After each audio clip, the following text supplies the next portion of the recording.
नमस्कार, स्वागत है आपका डीडी किसान चैनल के नई तकनीक नया भारत के इस एपिसोड में। हम एक बार फिर हाजिर हैं खेती किसानी की तकनीकों की जानकारी लेकर। इस कार्यक्रम के माध्यम से हम किसानों को खेती में होने वाले नए प्रयोगों से अवगत कराते हैं और उनकी जानकारी बढ़ाते हैं। तो चलिए शुरू करते हैं आज का कार्यक्रम।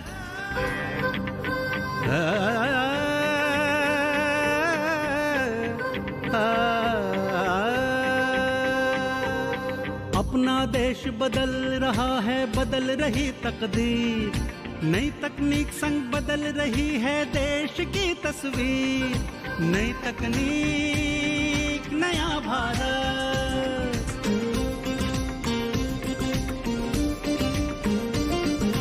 कृषि क्षेत्र में नई तकनीक से हरियाली है छाई। सोलर पंप हल्के यंत्रों से नई क्रांति है आई। धरती पुत्र बना रहे एक नया भारत, नई तकनीक नया भारत, नई तकनीक नया भारत।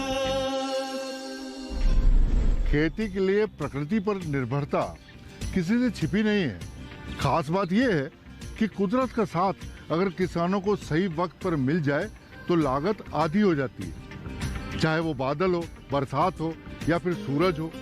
सूरज की इसी निर्भरता को सोलर पावर तकनीक से जोड़कर खेती में नई क्रांति लाई जा सकती है। ये किसानों की लागत को कम करने के साथ साथ पर्यावरण मित्रवत है। इन्हीं प्रयोगों की चर्चा करेंगे हम आगे के भाग में।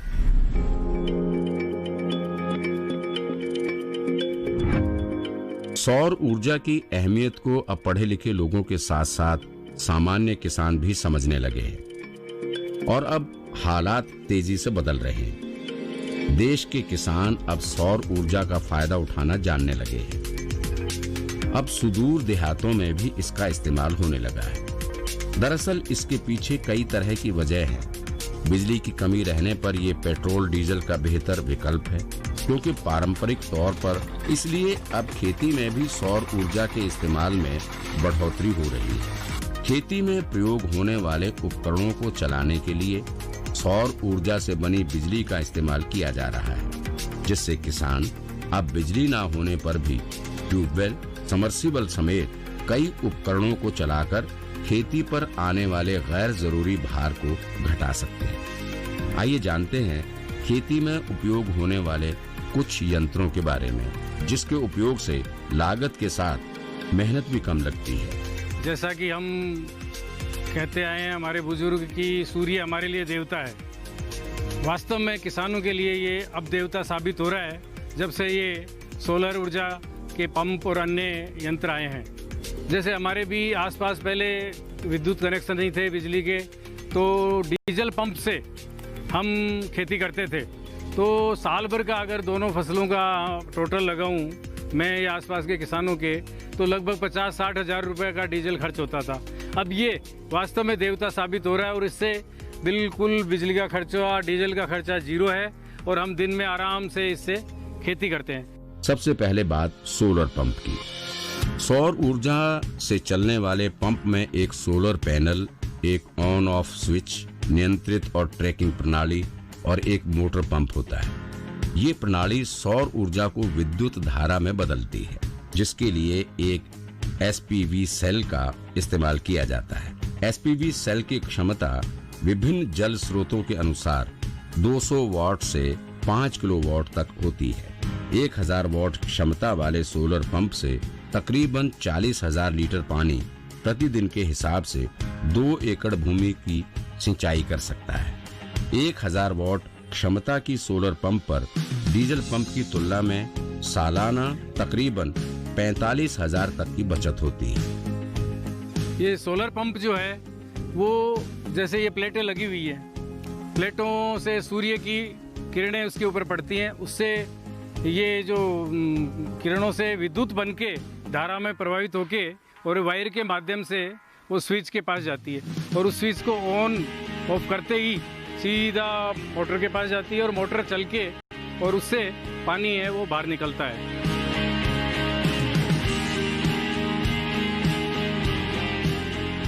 छुट्टा और जंगली जानवरों की वजह से कई बार किसानों की पूरी फसल बर्बाद हो जाती है। इसके लिए किसान कई तरह के उपाय भी अपनाते हैं, लेकिन कभी कभी उनके द्वारा अपनाए गए उपाय पूरी तरह से कारगर साबित नहीं हो पाते हैं। ऐसे में किसानों के लिए सोलर पावर तकनीक से बनाई सोलर पावर फेंसिंग एक वरदान साबित हुआ है, क्योंकि जहां पशुओं और जंगली जानवरों से खेतों को अक्सर नुकसान पहुंचता है, वैसी जगहों के लिए सोलर फेंसिंग एक वरदान के समान है।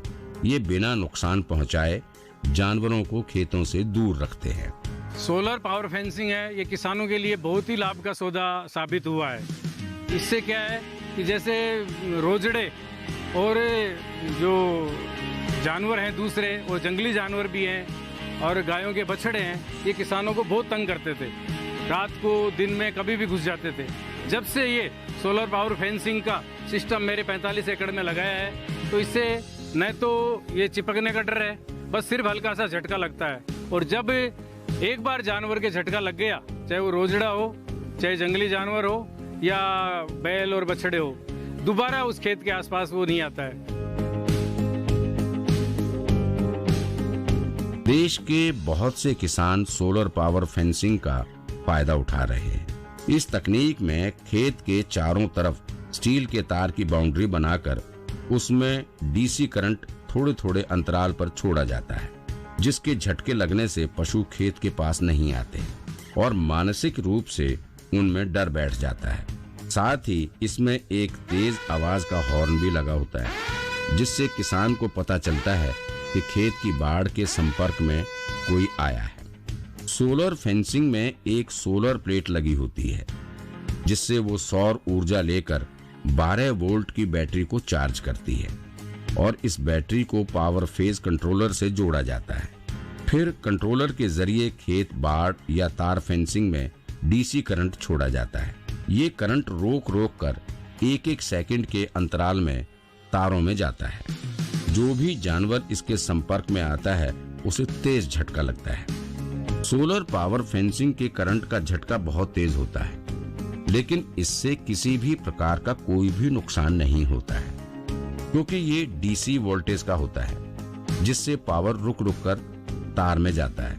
सोलर पावर फेंसिंग में किसी भी प्रकार की जनहानि की संभावना नहीं होती है। किसान सोलर पावर फेंसिंग को आसानी से लगा सकते हैं। इसके रख रखाव में भी कम खर्चा होता है। खेत में एक बार लगवाने के बाद इसका इस्तेमाल कई सालों तक किया जा सकता है। किसानों को इसमें कुछ बातों का ख्याल रखना चाहिए, जैसे कि इस बात की जरूर जांच कर लेनी चाहिए कि तार में करंट सामान्य रूप से प्रवाहित हो रहा है कि नहीं। दूसरी की तार का एक सिरे से लेकर दूसरे सिरे तक एक जैसा होना चाहिए। इस बात का जरूर ख्याल रखना चाहिए कि बीच में कोई जोड़ ना हो।